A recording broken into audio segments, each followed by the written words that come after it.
So just to give you an overview, itong istorya on how we came up with this kind of project, tanganing magkaiba po ng upgrade sa water system level, bakusa na po digdi sa probinsya kan Albay, kundi sa anong na probinsya ang Bicol Region. So it started, nagpulpunikan 2019, during the time na si Congressman Elizalde entered, no?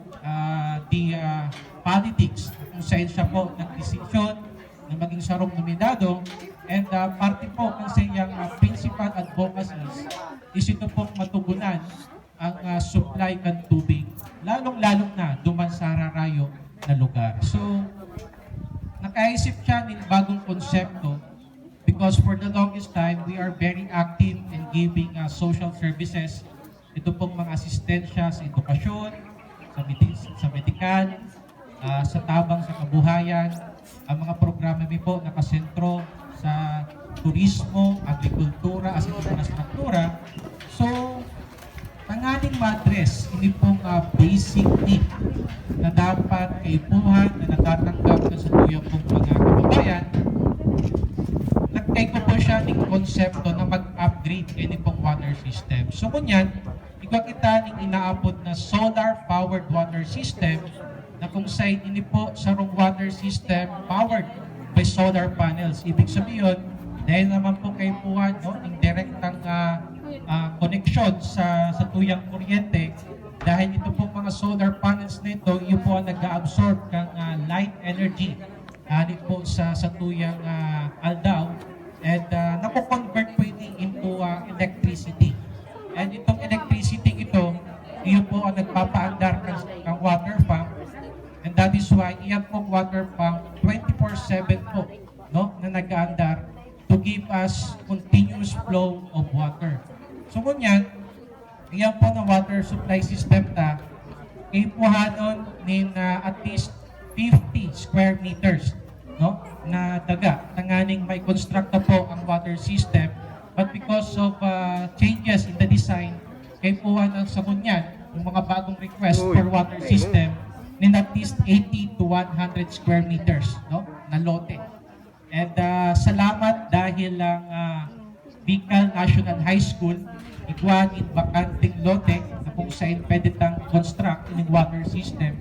And kabilang man sa mga criteria na dapat magkaigwa ng water system, dapat ang lote o ito pong area na kung saan papag-construir ini pong water system, dapat narayo duman sa mga farm, no? Mga chicken o si mga piggery farm.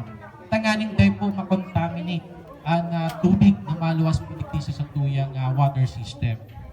Sa pa dyan, ang importante, dahil nga ni solar-powered water system ini, bako po ini chlorinated, pero safe for human consumption po yan. Kasi kung mapapansin po nindo, igwa yan ng mga filters.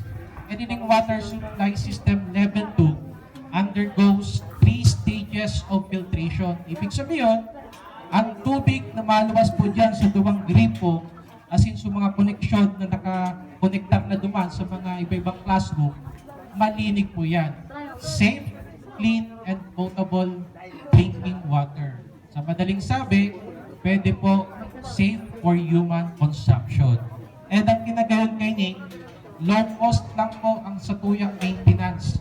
And siguro, every year, ipuhanta lang po pagpapalitan sa tuyang filter, tanganing malinig mangyarari po ang tubig na magluwas dyan sa satuyang water system. And this water system is capable of providing at least 10,500 liters a day of water, enough to serve the needs of our kababayan, lalong-lalo na ini po bagang barangay Salvacion, Santo Domingo Albay, dahil man po pinag-aabot din na water connection, no, sa water district. And that is why, iyan ang objeto na Ako Bicol Party List na pagkaigwa po in access ang sa tuyang mga kababayan, partikularmente itong mga lugar na hararayo kasi nadilibisilang po na makakuha ng supply ng tubig.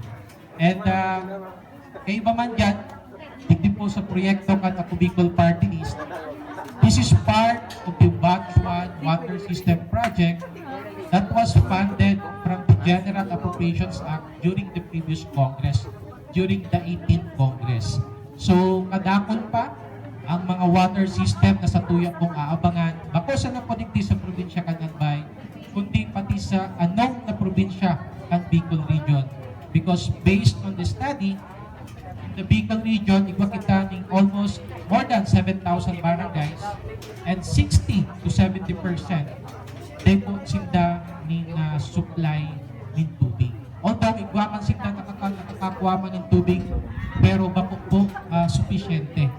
Sinda nag-iasa lang sa mga automatic pumps, so iba sa spring, sa mga balon, but I think that is not enough. And this is part of our advocacy na matabangan, na matugunan itong primerong pangaipuan na sa tuyang ng mga kababayan. So ngunyan, i-inaugurate na po ini